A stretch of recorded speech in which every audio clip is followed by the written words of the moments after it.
Armstrong, I knew how to destroy my business partner Ben Carson's candidacy. Armstrong is being interviewed by Roland Martin. Uh, from the first moment that I heard of Armstrong Williams and then finally heard Armstrong Williams speak, I know this was a guy that I never wanted to get behind. And he just further cements that feeling in this particular interview. House Republicans urged Ryan to get behind Trump, saying his resistance to endorse Trump could lead to the party fracturing rather than uniting. But after a 45-minute meeting between the two, Ryan did not endorse Trump. We're going to talk about this right now with conservative commentator Armstrong Williams, who's also a business manager for Ben Carson. So Armstrong, here's what's interesting about this. First of all, for Paul Ryan not to endorse, it is clear what Paul Ryan is saying to Donald Trump. There are some things you're going to have to change if you're going to be the nominee for this party in order for me to be comfortable stepping out there and endorsing your campaign. Well, he shouldn't endorse him now, because if he did endorse him yesterday, he would appear weak and vulnerable. Not everyone in the Republican establishment can kowtow to the tactics of Mr. Trump. You know, the meeting went very well, even in the conversation that Dr. Carson had with Speaker Ryan on Tuesday night. They paved way for this meeting on yesterday. Dr. Carson talked about the personal side, that the fact that he will listen, the fact that he does not think that he knows it all, that he can change his temperament, he can stop being petty, and he can show the GOP establishment and those that are worried that he can be very presidential. Those things needed to be addressed. And not only with the speaker, they spoke with the leadership about their concerns, about the things that he says that maligns people unnecessarily. It's not always about what you say, it's how you say it. So there was a very frank discussion, and the speaker's correct. It is a process. And so Donald Trump, for a change, has to show that he's worthy of the trust of the establishment in order for them to rally and unify behind him. Because also, you look at recent days, you had a white nationalist who was chosen to be a Trump delegate, and all of a sudden the campaign disavowed that. You got Trump's former butler coming out essentially saying that President Obama should be killed. Those are the kind of comments that certainly do not serve the candidate well, and has an impact on the party, House races and Senate races. You know, being an integral part of Dr. Carson's campaign, you're going to always have people who come and say things and make endorsements and say things about candidates that's not necessarily reflective of the candidate's value and who that candidate is. And we were happy to see that, unlike the David Duke fiasco, they shut it down very quickly and asked this person to resign, and he did. So that will continue. But Donald Trump, even in a conversation he had with Dr. Carson recently, Dr. Carson talked to him about the importance of the language, of how the black community could perceive it, and how he needs to make a serious effort, not just through rhetoric, to pursue the African American vote, find himself in those communities, and also put them in positions in his organization moving forward. What is this relationship between Ben Carson and Donald Trump? Earlier reports said that Carson will be working on trying to pull other former candidates to endorse him. Is he working on the VP vetting list? What is his role in the Trump campaign? You know, you may find this hard to believe, but Dr. Carson really believes in Donald Trump. It's a principal position. Why? Because they're alike. They're outsiders. Just because they're outsiders, that doesn't make them alike. Jesus Christ. They really cannot be managed. They say things that is so raw and so pure that it just shocks you. And also... Did he actually say so wrong? No, I think he said so raw, but it sounded like wrong. And if he did say wrong, he was correct on that. Dr. Carson realized early on that he had no pathway to the nomination, and he said it would... And that was specifically after you got in there and started wrecking his campaign, because Barry Bennett, who was running his campaign, had gotten him all the way up to the #1 spot, and then your ass showed up and started throwing your weight around because you were buddy-buddy with Carson, and that's when Carson started dropping. So it wasn't that Carson realized he had no path. Carson, unfortunately, did have a pretty decent path to challenge Trump, but you fucked all that up.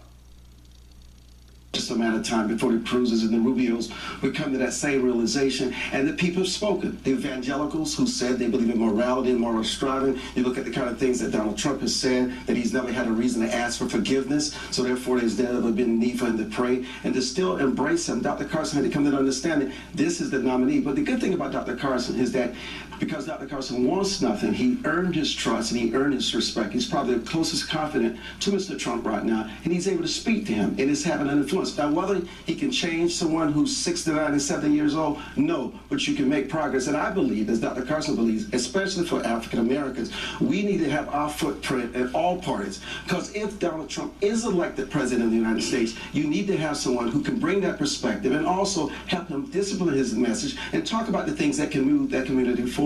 Well, Yeah, you need to have your footprint in all parties, but if one party doesn't want you and does everything they can to keep you out, how the fuck do you get your footprint in on that party? That he is just spewing so much bullshit that it's fucking incredible. I mean, that's why I can't listen to this guy, because he's a fucking idiot. Speaking of that, you got NAACP convention coming up this summer. You got National Urban League. I understand the National Urban League has sent invitations, will send invitations to both nominees once they've actually clinched to speak at their convention at a forum in August. Is Ben Carson, is he pushing Donald Trump to sit down with black media, to go to black organizations, as opposed to talk about African Americans on the Bill O'Reilly show, where I'm just saying it's not like Bill O'Reilly knows what the hell he's talking about when it comes to black folks. You know, it's interesting. Donald Trump makes a statement that black people and Latinos and women love him. He actually believes it. He said, Ben, set it up. I love to sit down. I love to go. He is very comfortable in those settings, and he wants to go. Now, whether he puts his foot in his mouth, that's a different story. But in his heart, he wants to go and make his case to earn that vote and not take it for granted. I am willing to bet you will not see Donald Trump sitting down with the NAACP or anybody else, including Roland Martin on News One. You will not live to see that, because that is not part of his DNA. He will sit down with white supremacists doing interviews, as his son has already done, before he sits down with a single black media host, which includes a Roland Martin, Tom Joyner, etc. He's not doing it. Armstrong Williams is sitting here blowing smoke up our asses. Believe that if Donald Trump is invited to the National Urban League or the NAACP or other organizations like that, or even for this show or the black media, that he will actually accept the invitation? The difference with Trump, similar to Dr. Carson, he's not going to answer the fucking question. He's not. The answer is no. He's not coming. And now Armstrong Williams is going to fucking spin. Is that no campaign can manage them, nor can it manage their message. And if Donald Trump decides, if he's talking to Dr. Carson and Dr. Carson makes a recommendation that he goes to the Urban League or the NAACP, doesn't matter what the campaign may say, they will fall in line, and that's exactly what he will do. That's just the way he operates. I want to bring in our panel, Matt E. Stevens, host of Politics and Prudent Juice, Jameer Burley, senior campaigner for gun violence and criminal justice, and also David Swerlick, assistant editor at the Washington Post. So, folks, lots of hoopla, obviously, over this meeting between Speaker Paul Ryan as well as Donald Trump. Media, they were all over the place. But clearly, Speaker Paul Ryan is trying to get Donald Trump to understand, if you're going to represent this entire party, your tone, how you behave, is extremely important. Well, I think that's one of my concerns to some extent, because can he represent the entire party? I think he came into the race very much as an outsider, saying that he spoke for a population that normally was excluded from much of the GOP's platform. And so my concern is he going to alienate very much his base if he moves closer to the Republican Party's platform? I mean, my question is, what does moving closer to the Republican Party platform look like for him? I mean, I think Ryan, whatever else you can say about him, and I agree with you, Armstrong, that Ryan has to appear reasonable, but at the same time, not sort of move too quickly toward Trump, because then it would appear like he was giving up too much of his own power center.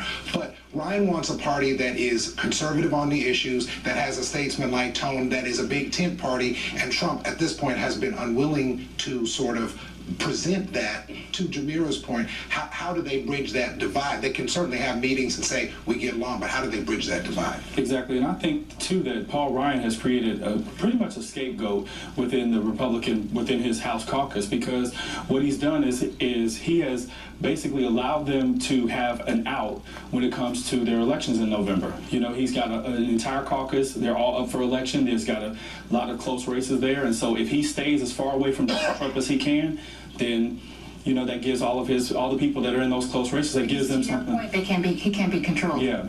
But the good news is, I think everything just said is very important. The issue is, it all rests on Mr. Trump. Does he have the discipline? Because you notice he said yesterday that they have no expectations of Mr. Ryan to endorse him, which was conciliatory on his part. He also admitted that there were things that he had to learn about himself, which he has to take into serious consideration. If he's going to be the party nominee, does he have the discipline? Does he have the control? Does he have the mindset? Can he get away from being petty and realize, I just don't know, it's hard for anyone at that stage to change their stripes. He's not going to change it 100%, but can he get the 50 or 60%? Because I think what most people want to see in the base is progress in his messaging and how he communicates with all constituencies in this country. And I keep bringing up tone, and look, I said this on ABC this week, Donald Trump has a Margaret, Becky, Amber problem. He does. If you can't get suburban white women who are conservative, you got a problem. And there's the constant attacks on Megyn Kelly. And granted, he'll be sitting down with her. It's supposed to be airing on May 17th.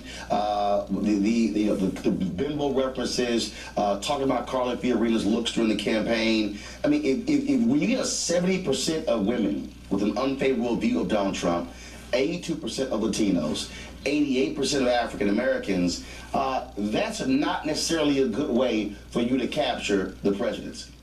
No, I agree. Go ahead. No, I agree, because these are the people that rain or shine, they're going to show up to vote.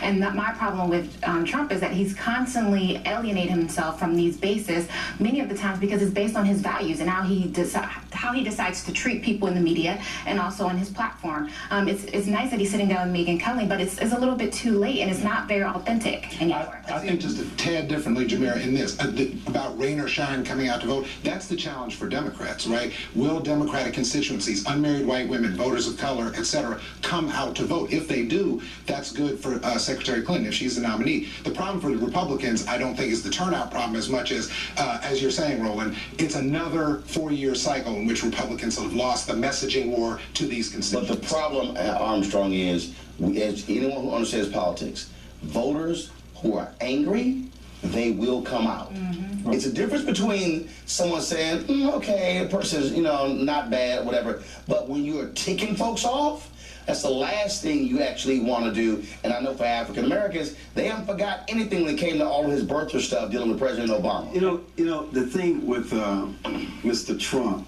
is that if you think of all the things he said from the start of this process, it's unbelievable that he's the nominee. And the fact that people have been so willingly to forgive. Imagine if he's had an epiphany and he finally understands that he has to rein it in, and people don't see any of these outrageous comments are the things he said that has been very offensive, and he can move forward. If he does that, he could win the White House. An epiphany or Damascus Road experience? Both. I think, to your point earlier about the African-American voters, I'm wondering, is it too little too late with him bringing Ben Carson in so close at this point in the race when he's pretty much alienated himself from the African-American voters? But it's also assuming that Ben Carson had the black vote in the very beginning. Yeah. Like, many people said that he wasn't relatable to many African-Americans and the issues that impact us. So I would say that it's nice that he's bringing Ben Carson online, but I don't think that's automatically going to get him the black vote. Dr. Carson, when you make comments about Harriet Tubman, has his own issues with that community. But the good thing about Dr. Carson, it's more than just, Dr. Carson has a very strong experience with the black community. And because... Yeah, and he gave us up. He threw us under the fucking bus. So, yeah, Dr. Ben Carson, as far as the black community is concerned, he's persona non grata. You have a candidate that is also has high unfavorable ratings, that has also alienated and polarizing. There's a window, and you've heard it, we all hear it, but there are African Americans who are not set on who they're going to vote. And when you have millennials saying that 70% of them are libertarians, they could go either way. There's an opportunity, especially for Dr. Carson, to give hope for those within the Republican base who are fearful of Trump, especially the establishment candidates who may not want to support Mr. Trump. Because listen, Trump, I mean, who has he been nasty to? Not just Bush and Cruz, but also to Dr. Carson. And he said we must unify the party. So he has the currency, not only to ratify the establishment, but many who are uneasy about embracing the ticket. And in that, you may include a few African Americans or Latinos along the way. Dr. Ben Carson has no fucking self-respect for himself, because any man who disrespected me like that, and I'm going to give it to Bush, because Bush basically told Trump to go fuck himself, and that's what Ben Carson should have done. He basically insulted Ben Carson, called him a pedophile, and damn near everything else. And if I were Carson, I would have told Trump to go fuck himself. Real quick. Is it that Dr. Carson connects with the black community personally, or is it that he connects with them politically? Because I don't really think that he connects with them that well politically. You know, I just think when you grow up, and as we have, and Dr. Carson was in your classroom, he was in your books, you cannot forget about the legendary neurosurgeon. So, you know, it's sort of hard. You cannot just forget about Dr. Carson and what he's done in his life. Well, yeah, you see it. Right. I would argue that Donald Trump actually would do better with black voters than Ben Carson, frankly, at this point. Well, that's a good thing. That's a good thing for Mr. Trump. He'll take it any way he can. Well, that's saying a lot, that Donald Trump, with everything we know about Donald Trump, would do better with black people than Ben Carson. That says it all right there. And Armstrong Williams, you played a large role in that, but Carson, he called his own shot on that, so he walked away from the black community and basically gave up the ass. But Armstrong Williams, you definitely helped to turn him over.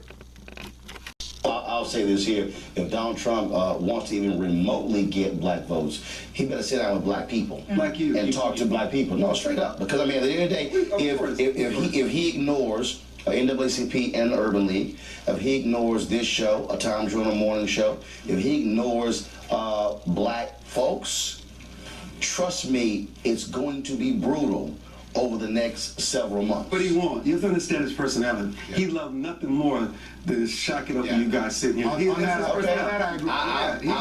not fearful of that. I'll say this, Donald Trump, let's roll. Because he thinks he's going to win you over. Okay, Donald Trump, let's roll. Coming up, yeah, that is so much bullshit that Donald Trump is going to come on any type of black media outlet.